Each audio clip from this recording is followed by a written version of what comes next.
আসসালামু আলাইকুম। News desk এইচডিতে আপনাদেরকে স্বাগতম। শুরুতে জানিয়ে দেব সংবাদ শিরোনাম। নির্বাচনে আওয়ামী লীগের অংশগ্রহণ নিয়ে ডক্টর মোহাম্মদ ইউনূস বলেছেন, আমরা রাজনৈতিক দলের বিষয়ে সিদ্ধান্ত নিতে চাইনি। এত লম্বা সময় কেন মনে হচ্ছে কোথাও কোনো ঘাপলা আছে, বলেছেন রিজভী। প্রধান উপদেষ্টার বক্তব্যে নির্বাচনের রূপরেখা না থাকায় আশাহত বিএনপি। যুক্তরাষ্ট্রের যুদ্ধবিরতি প্রস্তাব গ্রহণ করেছে হিজবুল্লাহ। অবৈধ অভিবাসীদের তাড়াতে সামরিক বাহিনীকে ব্যবহার করবেন ট্রাম্প। এতক্ষণ শুনলেন সংবাদ শিরোনাম, এখন জানিয়ে দেব বিস্তারিত।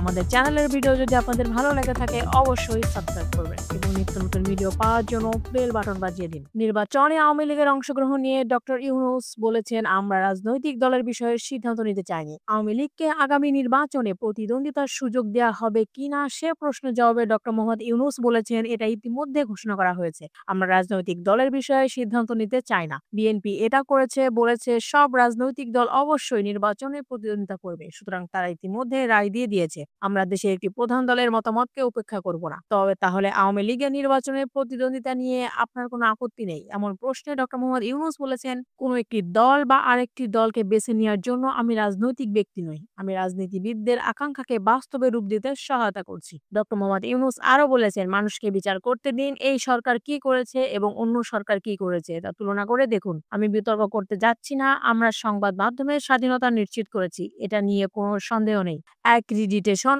আইন আমরা প্রণয়ন করিনি, আমরা শুধু প্রয়োগ করেছি এবং আপনি এটা নিয়ে বিতর্ক করতে পারেন না যে প্রয়োগ সঠিক কিনা। আমি আইনটি পরিবর্তনের পক্ষে। এত লম্বা সময় কেন মনে হচ্ছে কোথাও কোনো ঘাপলা আছে, বলেছেন রিজভী। সংস্কারের 4 বছর সময় লাগবে বলে অন্তর্বর্তী সরকারের প্রধান উপদেষ্টা ডক্টর মোহাম্মদ ইউনূস একটি আন্তর্জাতিক গণমাধ্যমে যে বক্তব্য দিয়েছেন তা বিএনপিকে ভাবিয়ে তুলছে বলে মন্তব্য করেছেন দলটির জ্যেষ্ঠ যুগ্ম মহাসচিব রুহুল কবির রিজভী। তিনি বলেছেন, কেন তিনি এত লম্বা সময়ের কথা বলছেন? এটা তো এত লম্বা সময়ের কথা নয়। মনে হচ্ছে সরকারের মধ্যে কোথাও কোনো জায়গায় ঘাপলা আছে। সরকারের মধ্যে কোথাও কোনো মাস্টার প্ল্যান আছে কিনা এটা এখনো আমাদের ভাবিয়ে তুলছে। প্রধান উপদেষ্টার বক্তব্যে নির্বাচনের রূপরেখা না থাকায় আশাহত বিএনপি। প্রধান উপদেষ্টা অধ্যাপক ডক্টর মোহাম্মদ ইউনূস জাতির উদ্দেশ্যে দেওয়া ভাষণে নির্বাচনের রূপরেখা না দেওয়ায় আশাহত হয়েছেন বিএনপির মহাসচিব মির্জা ফখরুল ইসলাম আলমগীর। তিনি বলেছেন, আমাদের প্রধান উপদেষ্টা কালকে 100 দিনের পূর্তিতে একটা ভাষণ দিয়েছেন, ভালো হয়েছে, অনেকে আশান্বিত হয়েছেন, আমি একটু আশাহত হয়েছি। আমি আশা করেছিলাম প্রধান উপদেষ্টা তার সব প্রজ্ঞান দিয়ে সমস্যাটা চিহ্নিত করে নির্বাচনের জন্য একটা রূপরেখা দিবেন। মির্জা ফখরুল আরো বলেন, সংস্কারে আমরা শুধু চাই না, আমরা এটা শুরু করেছি। আপনাদের কাছে অনুরোধ, যেভাবে এগোলে সুন্দর হয়, গ্রহণযোগ্য হয়, সেভাবে আপনারা এগিয়ে যান। আমরা এখনো পর্যন্ত কোনো বাধার সৃষ্টি করিনি, বরং প্রতিটি ক্ষেত্রে আপনাদের সমর্থন দিচ্ছি। যদিও সচিবালয়ে স্বৈরাচার ফ্যাসিবাদের দোসররা বসে আছেন, আপনি তাদের নিয়ে কিভাবে কাজ করবেন? যুক্তরাষ্ট্রের যুদ্ধবিরতি প্রস্তাব গ্রহণ করেছে হিজবুল্লাহ। লেবানন সরকার ও দেশটির সশস্ত্র গোষ্ঠী হিজবুল্লাহ ইসরায়েলের সঙ্গে যুক্তরাষ্ট্রের প্রস্তাবিত যুদ্ধবিরতি প্রস্তাব গ্রহণ করেছে, তবে তা এখনো চূড়ান্ত হয়নি। যুদ্ধবিরতি প্রস্তাব দিয়ে আলোচনার এ পর্যায়ে ইসরায়েলের বিমান হামলায় গতকাল লেবাননের রাজধানী বৈরুতে 5 জন নিহত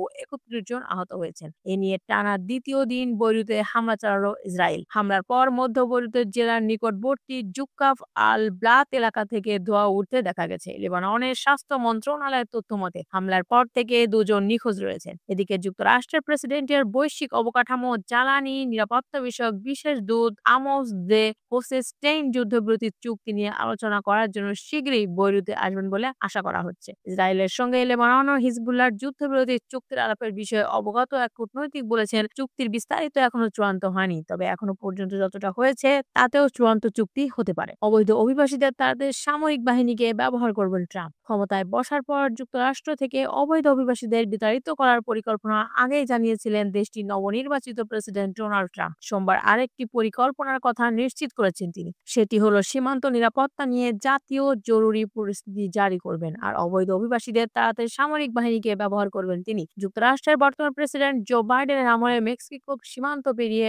রেকর্ড সংখ্যক অভিবাসী যুক্তরাষ্ট্রে প্রবেশ করেছেন। এ নিয়ে অনেক আগে থেকে চটেছিলেন ট্রাম্প। সীমান্ত পেরোনো ঠেকাতে নিজের প্রথম মেয়াদে মেক্সিকো সীমান্তে প্রাচীর নির্মাণের কাজও শুরু করেছিলেন। এবারে নির্বাচনে তার অন্যতম প্রধান প্রতিশ্রুতি ছিল যুক্তরাষ্ট্রকে অবৈধ অভিবাসী মুক্ত করা।